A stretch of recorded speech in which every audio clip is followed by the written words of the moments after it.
My brother-in-law died suddenly, and now my sister and her kids have to sell their home. That's why I told my husband we could not put off getting life insurance any longer. An agent offered us a 10-year, $500,000 policy for nearly $50 a month. Then we called SelectQuote. SelectQuote found us identical coverage for only $19 a month, a savings of $369 a year. Whether you need a $500,000 policy or a $5 million policy, SelectQuote could save you more than 50% on term life insurance. For your free quote, go to SelectQuote.com. SelectQuote.com. That's SelectQuote.com. SelectQuote. We shop, you save. Full details on example policies at SelectQuote.com/commercials. Okay, round two. Name something that's not boring. A laundry? Ooh, a book club. Computer solitaire, huh? Ah, sorry, we were looking for Chumba Casino. That's right, ChumbaCasino.com has over 100 casino-style games. Join today and play for free for your chance to redeem some serious prizes. ChumbaCasino.com. No purchase necessary. Void where prohibited by law. 18+. Terms and conditions apply. See website for details. Welcome to Pretty Lies and Alibis. Join us as we seek the truth and travel the long road to justice. Hi, everybody. Welcome to another episode of Pretty Lies and Alibis. I'm Gigi Fruit Loop. Did you have a good weekend? I did. Yeah. So Sherlock, let me just tell you. Oh, first of all, before I forget, we want to give a big shout out to our sponsor, Two Cool T-Shirt Quilts. If you are watching on YouTube, you can look behind me and see one of her, I could have propped it better, one of the pillows that she made us. And guys, do you realize it's almost the end of October? So start getting your orders in November. It'll be a great gift. I think I'm going to do a few people because get them some of these blankets because it's very meaningful. Oh, yeah. I totally agree. Yep. So I have to tell you about Sherlock. All right. So I told you guys the story about the bat, how he was staying in the front yard and him and this bat had this little playtime. Well, the other night, Sherlock is on his back, the bat's swooping, and Sherlock's kind of playing with him. They're not aggressive. It's like the bat loves him. So last night, I'm in my living room, and out of the corner of my eye, I see something. And it looks like Sherlock has a Fu Manchu, right? Just these long lines going down the sides of his mouth. So I go out there. He had killed a copperhead snake. Oh, yeah. You sent me a photo. Oh, my gosh. I'm moving. Like, I'm out. Bye. Because it was a baby. So mama and the siblings are around here somewhere. But so I'm really focused this week on keeping that cat in the house. I'm so scared between snakes and bats. We're going to end up in the kitty ER at the tune of $2,000. My luck. Plus, we have Halloween coming up. He's Black Cat. I can't have him out because people are freaks and they'll get my cat. They'll and take him. Yeah. I'll get a charge because I will hurt somebody who hurts my cat. So we're going to talk about on this episode what Steve Bertolino, who is the Laundrie family lawyer. By the way, I'm wearing a Stevie Nicks shirt that I just got this weekend. He has been on the media circuit essentially since they found these remains, and they've been confirmed to be Brian.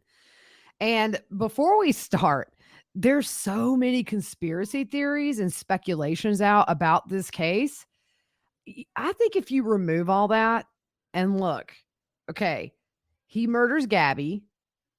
He texts her mom, no service in Yellowstone or Yosemite, which I think kind of bought him a little bit of time to figure out what he was going to do. Yep. And so he goes home on the 11th of September. We get the missing person report. And we find out now that his lawyer was called about 11:30 that night about this case. A couple hours later, the FBI is calling him. So I think with the missing person report, Brian knew he was going to have to start answering some really uncomfortable questions about Gabby. I think he left, went to that reserve, got about a mile in, and I think he killed himself. And I think that's it. Like, a lot of people want this to be so much more, and they want it to be this really crazy. It's crazy enough, But man, I've read so many things Oh, online where yeah, there's it tons of stuff. it's out of hand. People are saying it's not Brian they found, and I just don't know. I think the FBI has a lot more information that they're not telling right now, but I think in time we're gonna know more. I think eventually, once they get to a point, they'll say, "Okay, here's what we found during our investigation." I think this case is big enough, they're gonna have to wrap it up at some point. This is my thing, if because some of the conspiracies are it's not him, Yeah. and the FBI is saying it's him and it's really not, but I don't think they would risk him showing up later Yeah. and that being on their head that was a false identification. Yeah, I don't think they would stop looking if it weren't him. Yeah. So anyways, I'm just gonna say Bertolino needs to stop giving interviews. He's not Yeah. good at them. And the one thing that I've noticed is that he's very condescending with female journalists as opposed to male journalists. He kind of gets that little attitude with women. And I'm going to tell you, the women out in the true crime community don't like it. Yeah. I've seen a lot of comments about it. Some of this stuff gets really confusing just because of the way he presents it. And I'm going to tell you, it's bugged me all weekend, but I finally realized he reminds me of Vinny in My Cousin Vinny, the role Joe Pesci played. Little Joe. That's who he reminds me of. So he gave a few interviews, and the first one that I watched, and I haven't watched all of it yet, but it was to East Idaho News, where he said that his kids grew up with Cassie and Brian. And he said that Chris and Roberta never talked to Brian again after September 13th, which is the day they now say that he left. So a cause of death is unable to be determined right now, but they have sent their remains to an anthropologist, hoping that they might be able to figure it out. They're really amazingly good at what they do. I've watched a whole documentary on how anthropologists work to find a cause of death on bones. Yeah. You just got to think about it. I don't know if there was enough left. It just depends. They say a portion of the skull. They were able to use dental records, so there's teeth and all that. Yeah. Who knows? I mean, you would think if it was overdose, that would be, you could do that. You might be able to find that like in the bone marrow. Exactly. That's or what in I the would pulp think. of the teeth or something, because you have things Something. there that Yeah. do have the DNA. Yeah. But so how this kind of started in the beginning, he said he got the first call at 11:30 p.m. Saturday night, which would have been the 11th. So that's the day that Gabby's parents reported her missing. At 1:30 a.m., he got a call from the FBI, and they called again at 8 a.m. on Sunday morning. Monday morning, huh? No, go ahead. I'm sorry. Monday morning, 2 FBI agents stopped by his office just to introduce themselves. And he said it was Monday or Tuesday he reported Brian didn't return. And after back and forth with the FBI, they confirmed it was Monday that he told them Brian didn't come home. But there's so much confusion about this out there right now. Yeah. And he's doubting, he's kind of throwing Northport police under the bus because they're saying, we heard about this like on a Friday and we were blown away because we hadn't heard it. So Okay. who knows? The FBI Before I knows whether or forget- not. Oh, yeah. Before I forget, I want to jump back really quick to cause of death. If there's a gun found on scene, which if he shot himself and took his own life, then there would be some type of weapon there. That's going to help determine too. Yeah, and the FBI does not have to, nor are they gonna say, hey, here's what we found here. They have to investigate. There's still an investigation going on. So Tuesday through Thursday, Bertolino didn't have any contact with the FBI. So he's also, he used the wrong word. He said that Chris and Roberta reported that Brian was grieving on September the 13th. So the media took that and ran. And he said he wanted to clarify this and said they were upset and distressed. And he said he had used the wrong word. He said that Chris and Roberta said Brian was extremely upset and they were worried about him and they wished they could have stopped him from leaving, but that he was intent on leaving. And his dad said in hindsight, he wished he would have stopped him. Okay. My thing is this, when you know things, that's how you slip up and say wrong wording. 100%. 100%. Yeah. Yeah. Yeah. That's why he needs to stop giving interviews. He's got verbal diarrhea right now. It's not serving him well. Yeah. That's why a lot of times the attorneys will say, I don't want to know. I don't Mhm. want to know anything, Right. Yeah. because Because what then your happened with brain automatically, yeah.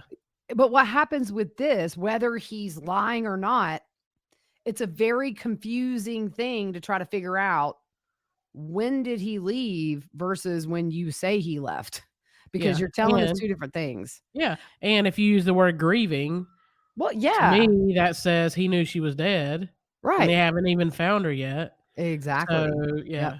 Yeah. Yep. So So Bertolino said he couldn't answer if Brian knew Gabby was dead. He says that's privileged and confidential information. When asked if Brian killed Gabby, he said, I can't say he did or didn't, but the FBI may be able to shed light on that at some point. When asked about Chris or Roberta knowing, he said he can't comment on that. For me, if I could say no. If I know the answer is no, I could say, nope, they didn't know anything. right.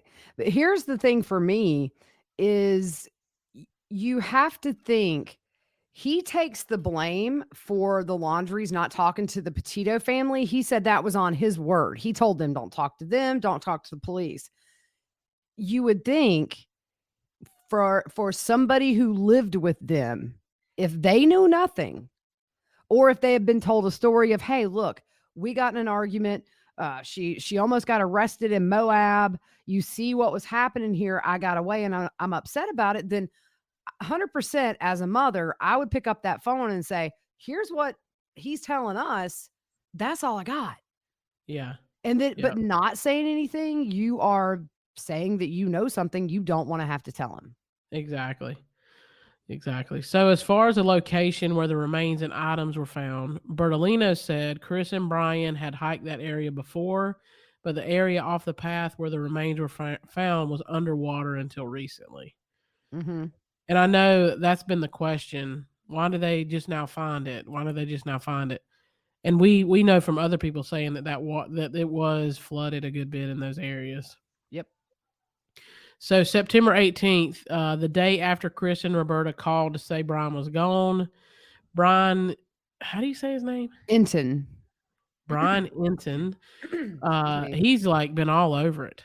Him and JB and Yeah. we never could think of that guy's name in Walt. WFLA. Walt. Walt. Yeah, those three, they're the main ones for me that I've gotten what I've got from. Yeah. On top of it, 24/7 it seems. So Brian went live from the reserve on Twitter and said it had been raining a lot the last couple of days. He said it was swampy and the conditions weren't ideal to be searching. Yeah, and I went back and tried to find that because I do remember watching that live feed, and it was right after we found out Brian's gone, and he did say that. So I think the thing that I've heard the most in the last few days is you have a path, but off to the left and the right is where it's swampy. You know, it's off, it's kind of in the brush, it's not on the main road. And I mean, it makes sense to me a lot. Look, I understand 110% because I feel the same way. It's weird. They spent millions of dollars. Mom and dad go in the day the park opens. Bam, 45 minutes later, they've got his stuff and they're right next to his body or his remains, what was there. Yeah. I get that.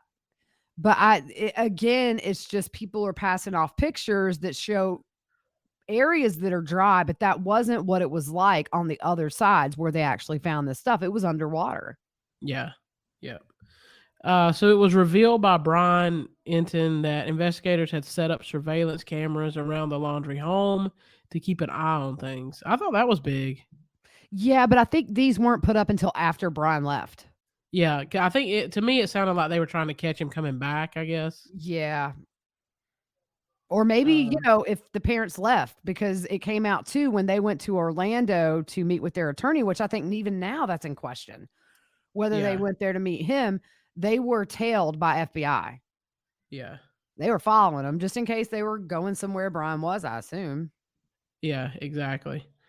So Bertolino talked to all three of them on September 12th and September 13th. He said he also talked to Brian privately and Chris alone, and Chris and Roberta together. Mm-hmm. He said Brian didn't seem suicidal when he talked to him. His parents said he didn't seem suicidal either, but Roberta said it's hard to know what he's feeling. They thought he was clearing his mind. When asked by Ashley why did he report him as gone to the FBI if Brian was clearing his mind, he said he casually mentioned he didn't come home.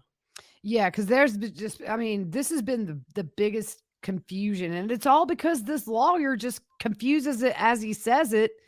And then a couple of times when Ashley tries to clarify, he gets mad at her and says, "You're throwing all these things at me." And she's like, no, I'm just trying to clear up what you said because it makes no sense.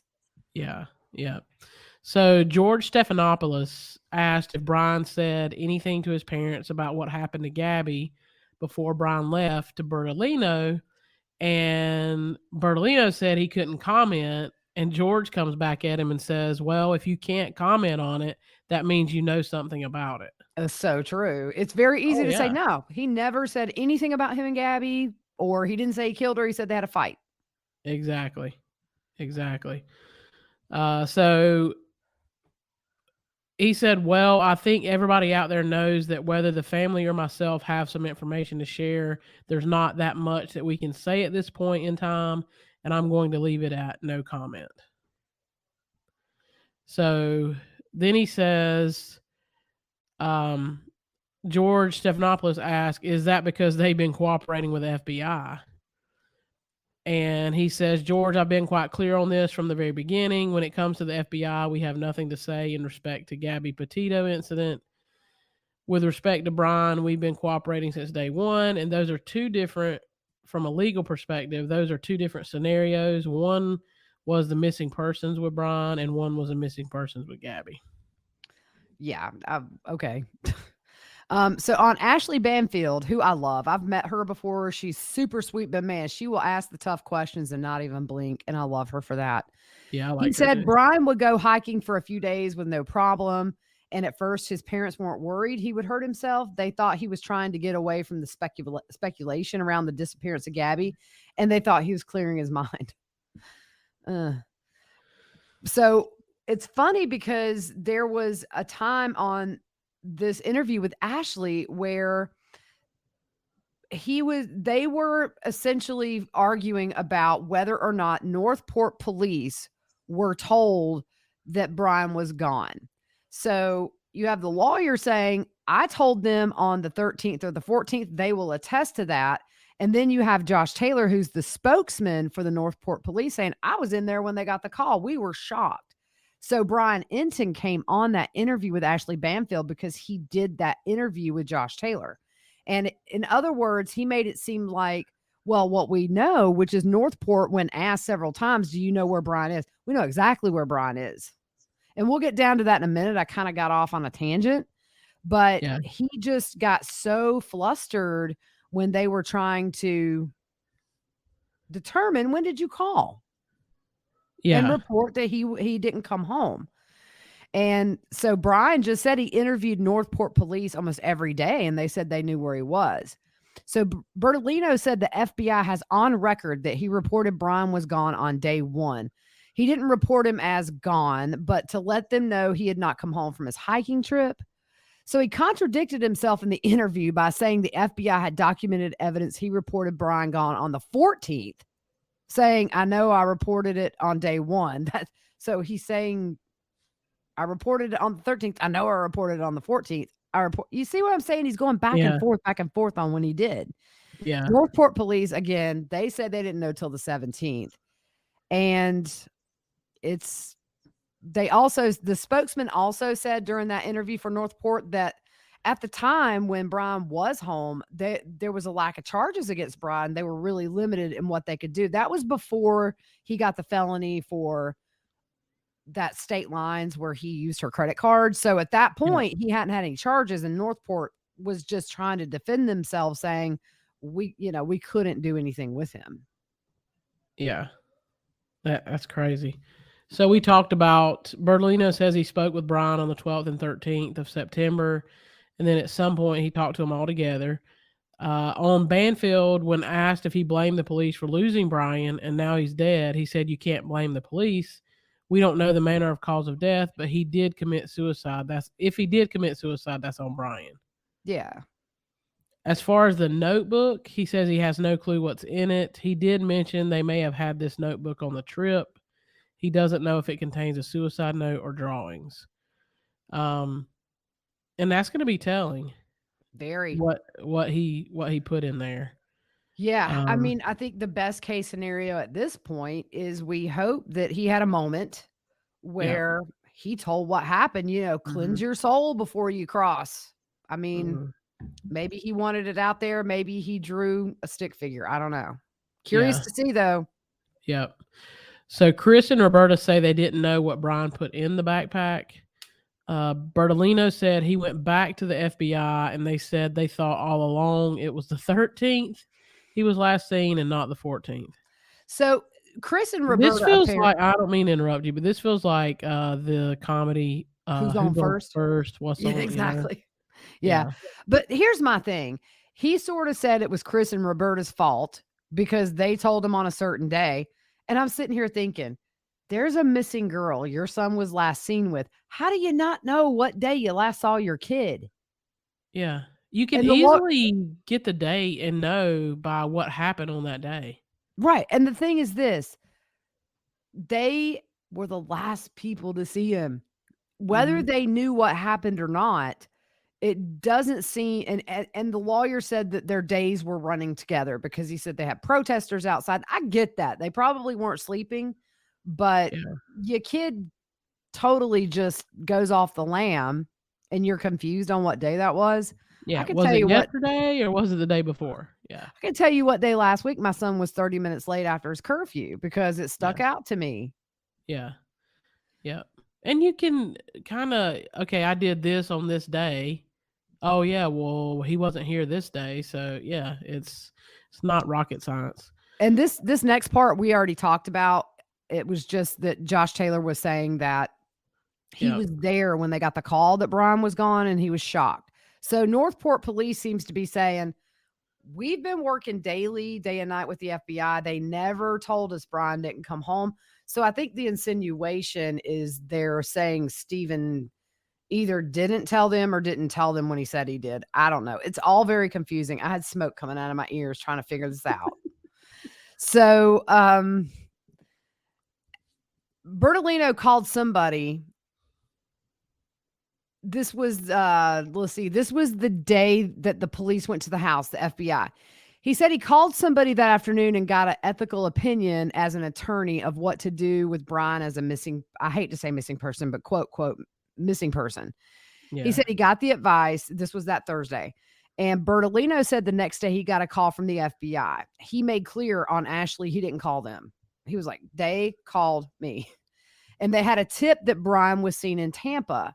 So what the FBI wanted to do was to come to the house to make sure Brian wasn't there.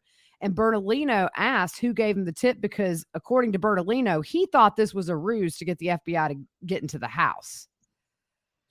So at 6:15, the FBI goes to the Laundrie house. This is the first time they go there. We're all going crazy on Twitter.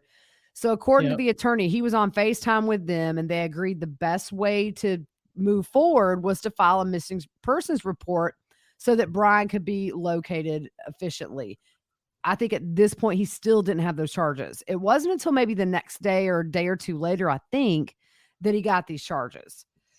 So he then said someone from the Laundrie house, not Chris and Roberta, called in, got a case number, and that was it. And so Ashley said, well, was it Cassie? And he's like, no, she wasn't there. And so what he meant, he said there were 2 Northport police officers and a rep from the FBI and him on FaceTime. So what, I guess the FBI or the Northport police are considered Laundrie household members, according to this lawyer. Wow. So, this is what gets confusing. He says Tuesday, Wednesday, Thursday, the FBI didn't call him because he said he didn't call the FBI on Tuesday, Wednesday, or Thursday because Brian went for a hike. He packed a bag. He routinely did this, and it wasn't until Wednesday or Thursday they became concerned. He reiterates that Monday night or Tuesday morning, he told the FBI that Brian was not there. And then he said this so many times. The FBI confirmed their records and showed Brian left on Monday. And so when Ashley tried to clarify this with him, he gets real flustered and he's like, you're bringing multiple issues together. And she's like, no, I'm not. You just said this. What I just read is what he said. So it's like Monday and Tuesday, we did this. Wednesday, we did nothing. Tuesday, he goes back and forth and back and forth. Yeah, it's crazy. He's tripping himself up. He's a Mark Means. He just needs to stop, because part of it too is everybody who's hanging on every single word that he says, they're pouncing the minute he says something that is off, like we all do. I do. And then I think it's making the whole situation worse. Yep. Man, look, here's the bottom line. He went in that reserve. I fully believe he killed himself. The water was too high. When it receded, they found him. It is a huge coincidence, I think, that the parents went in and found him. But they knew exactly where Brian liked to be. His dad and Brian and his dad had been to this place many times to hike together. They probably just knew exactly where to go. Yep. That's just me.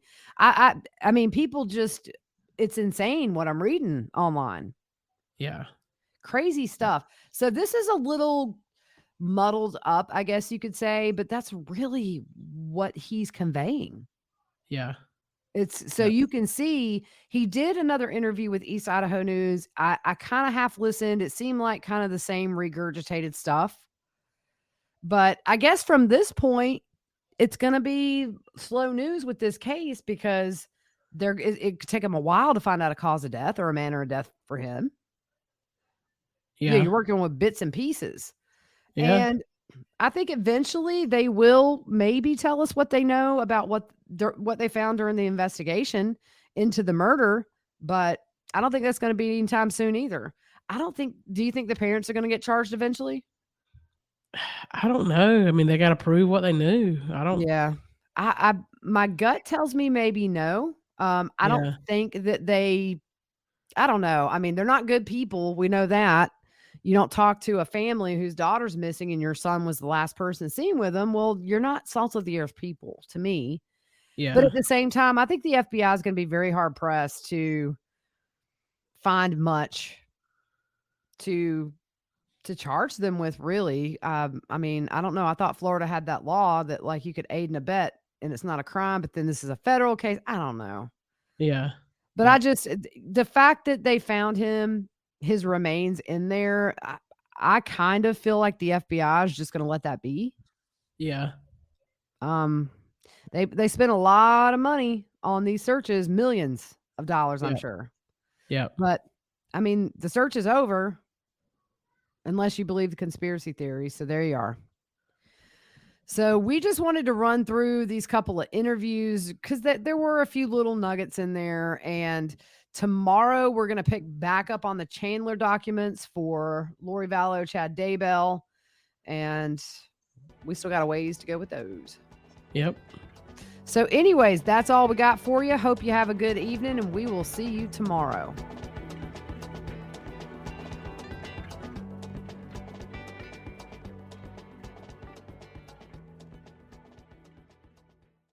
Lucky Land Casino, asking people, what's the weirdest place you've gotten lucky? Lucky? In line at the deli, I guess? Aha, in my dentist's office. More than once, actually. Do I have to say? Yes, you do. In the car before my kids' PTA meeting. Really? Yes. Excuse me, what's the weirdest place you've gotten lucky? I never win and tell. Well, there you have it. You can get lucky anywhere, playing at LuckyLandSlots.com. Play for free right now. Are you feeling lucky? No purchase necessary. Void where prohibited by law. 18+. Terms and conditions apply. See website for details.